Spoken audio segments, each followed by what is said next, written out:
കഥ നൊസ്റ്റാൾജിയ. രചന സുനിൽ കൊടുവഴന്നൂർ. അവതരണം ബിന്ദു നന്ദന. അവരുടെ വരവ് ധൃതിയിലായിരുന്നു. കാട്ടാമൂല ഗവൺമെന്റ് ഹൈസ്കൂൾ. വേഗം പോട്ടെ.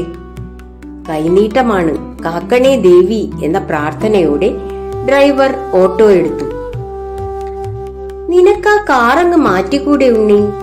മാറ്റണം, പക്ഷെ അത് വിടാൻ തോന്നുന്നില്ല ശങ്കർ. കാറ് വഴിയിലായെന്നു സ്കൂളിലുള്ളവരോട് പറഞ്ഞാൽ നാണക്കേടാവും. എന്തോ ആ കാർ എനിക്കൊരു നൊസ്റ്റാൾജിയയാണ്. ആദ്യം ജോലി കിട്ടിയപ്പോ ആഗ്രഹിച്ചു വാങ്ങിയതാണ് ആ ഫിയറ്റ്. സെക്കൻഡ് ഹാൻഡ് ആയിരുന്നു, പക്ഷെ ഞാനങ്ങ് മിനുക്കി. പ്രോഗ്രാം എപ്പോഴാ? 10 സമയം.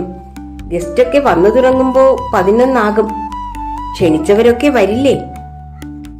വരേണ്ടതാണ്.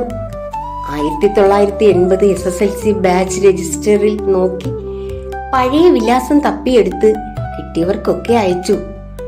കത്ത് എല്ലാവർക്കും കിട്ടി കാണുമോ? നോക്കാം. ഉണ്ണിയും ജയശങ്കറും കഴിഞ്ഞ 1 മാസമായി അവർ ഇതുവരെ ഓട്ടോയിലിരുന്ന് സംസാരിച്ചു കൊണ്ടിരുന്ന ചടങ്ങ് സംഘടിപ്പിക്കാനുള്ള പാച്ചിലിലായിരുന്നു. നൊസ്റ്റാൾജിയ 1980 എന്ന പേരിൽ ഒരു വിദ്യാർത്ഥി സംഗമം. ലാൽ ജോസിന്റെ ക്ലാസ്മേറ്റ് സിനിമ കണ്ടിറങ്ങിയപ്പോൾ ഉണ്ണി കണ്ണു തുളച്ചു. സ്കൂൾ കാലം സിനിമയിലില്ലായിരുന്നു, പക്ഷേ ക്യാമ്പസിനെ അനുഭവിപ്പിച്ചു ആ ചിത്രം. പ്രണയം, മുദ്രാവാക്യം, സമരം. ചാറ്റിങ്ങും വാട്സാപ്പും ഇല്ലാതിരുന്ന കാലത്ത് കാത്തിരുന്നു പിടഞ്ഞ ഹൃദയങ്ങൾ. സ്കൂളിൽ എന്ത് മുദ്രാവാക്യം, സമരം. പക്ഷേ ഇതൊന്നുമില്ലെങ്കിലും സ്കൂളിലും ഒരു സംഗമം വേണമെന്ന് തോന്നി ഉണ്ണിക്ക്. ക്ലാസ്മേറ്റ്സ് സിനിമ കണ്ട സകലവന്മാരും ഇറങ്ങിയിട്ടുണ്ട് പൂർവ്വ വിദ്യാർത്ഥി കൂട്ടായ്മയ്ക്ക്. പിന്നെ നമ്മൾ മാത്രം മാറി നിൽക്കുന്നത് ശരിയല്ല, ഉണ്ണി ശങ്കറിനോട് പറഞ്ഞു. ഇവർ കാട്ടാമൂല സർക്കാർ സ്കൂളിൽ ഒരുമിച്ചിരുന്നാണ് പഠിച്ചത്. അവിടുന്ന് തിരുവനന്തപുരത്തെ കോളേജിൽ ഒരുമിച്ച്. ഇപ്പോൾ 2 പേരും ഗവൺമെന്റ് സർവീസിൽ. ശരാശരി മലയാളി ജീവിതം. എങ്ങനുണ്ട് എന്ന് ചോദിച്ചാൽ കുഴപ്പമില്ല, അങ്ങനെ പോകുന്നു എന്നുത്തരം. 2 പേരും ഏവരുടെയും അന്നത്തെയും ഇന്നത്തെയും കണ്ണിലുണ്ണികൾ.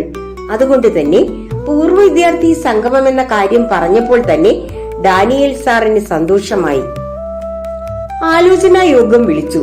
അന്നത്തെ ബാച്ചിൽ നിന്ന് വൻപന്മാരായവരെ ഒക്കെ വീട്ടിൽ ചെന്ന് ക്ഷണിച്ചു. ഏതോ ഒരു വലിയ അവാർഡ് കിട്ടിയ പ്രതീതി അപ്പോൾ അവരുടെ മുഖത്ത്. ഒരു വിഘ്നേശൻ ഉണ്ടായിരുന്നല്ലോ, അവൻ വരുമോ? ചന്തയിലേക്കുള്ള ഇടവഴിക്കരികിലായിരുന്നു വീട്. പക്ഷെ ചെന്നപ്പോ അവിടെ ആരുമില്ല. അവർ വീട് വിറ്റ് പോയെന്നാ കേട്ടത്. കത്തയച്ചിട്ടുണ്ട്. റോഡിൽ നല്ല തിരക്കായിരുന്നു. ഡ്രൈവർക്ക് ഫോൺ വന്നു. മൊബൈൽ എടുക്കാൻ ശ്രമിച്ചു. ശങ്കർ ഇത് കണ്ട് അധികം ഉച്ചത്തിലല്ലാതെ പറഞ്ഞു, ഒട്ടും സമയമില്ല. അതിനിടയിലാണ് അവന്റെ ഫോൺ. വിഘ്നേശ്വരൻ നന്നായി പ്രസംഗിക്കുമായിരുന്നു അല്ലേ? ഓർമ്മയുണ്ടോ ശങ്കർ നിനക്ക്? യൂത്ത് ഫെസ്റ്റിവലിൽ സംസ്ഥാന തലത്തിൽ അവനായിരുന്നു 1ാം സ്ഥാനം. ആനയും അമ്പാരിയുമായി വൻ സ്വീകരണം. എന്തൊരു മേളമായിരുന്നു. പിന്നെ ഇതുവരെ ആരും നമ്മുടെ സ്കൂളിൽ സ്റ്റേറ്റ് ഫസ്റ്റ് ആയിട്ടില്ല അല്ലേ ഉണ്ണി? വരയിലും എഴുത്തിലും അവന് വേറെന്തൊക്കെയോ കിട്ടിയിരുന്നു. അന്ന് അസൂയയായിരുന്നു അവനോട്. But he is talented. സത്യം പറയാമല്ലോ, കസാൻഡ്സാക്കീസ്, കാഫ്ക എന്നൊക്കെ ആദ്യം കേട്ടത് അവൻ പ്രസംഗിക്കുമ്പോഴാ. അതെ. നീ ശബരിയെ വിളി. അവിടെ ഒരുക്കം എന്തായി എന്ന് ചോദിക്ക്. ശങ്കർ മൊബൈൽ എടുത്തു. അളിയ, ആകെ പ്രശ്നമാണ്. ശബരിയുടെ ശബ്ദത്തിൽ വിറയൽ. ഏതോ ഒരുത്തൻ അവനെ പരിപാടി അറിയിച്ചില്ലെന്ന് പറഞ്ഞ് വലിയ ബഹളം. നിരത്തിലെ തിരക്കിനിടയിൽ അവ്യക്തമായി ശങ്കർ ചിലത് കേട്ടു. ആരാണതെന്ന് ചോദിക്കുന്നതിന് മുമ്പ് കോൾ കട്ടായി. ആ വിഘ്നേശ്വരനായിരിക്കുമോ വന്നത്? ശങ്കർ ഉണ്ണിയോട് കാര്യം പറഞ്ഞു. ഉണ്ണി ആശങ്കപ്പെട്ടു. ഏതായാലും ചെല്ലട്ടെ.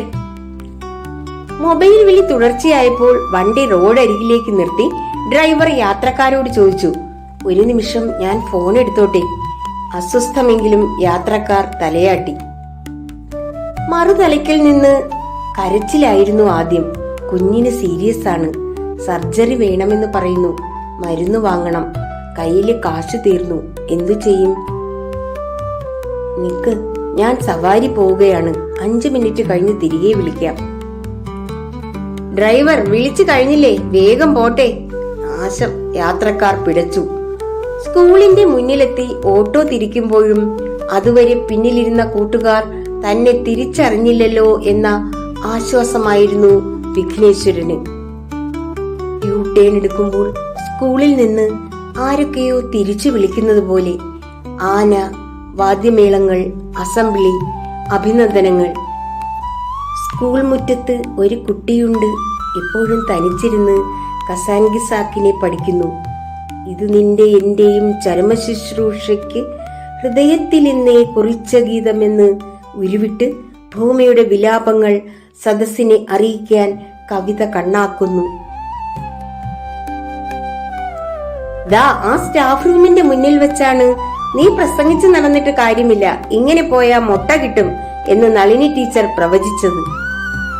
ആ നെല്ലിമരത്തിന്റെ ചോട്ടിൽ നിന്നാണ് സുധാമണി ടീച്ചർ അമ്മയാണ് ഞാനെന്ന് പറഞ്ഞ് നല്ല വഴി നടത്തിച്ചത്. 4 ദിവസമായി രാത്രിയിൽ കുഞ്ഞിന് കൂട്ടായി ആശുപത്രിയിൽ പകൽ ഓട്ടം.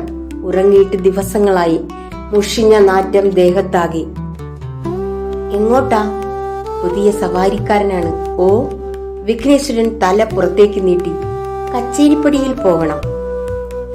ഓട്ടോ നീങ്ങവേ സ്കൂളിൽ അനൗൺസ്മെന്റ് തുടങ്ങിയിരുന്നു.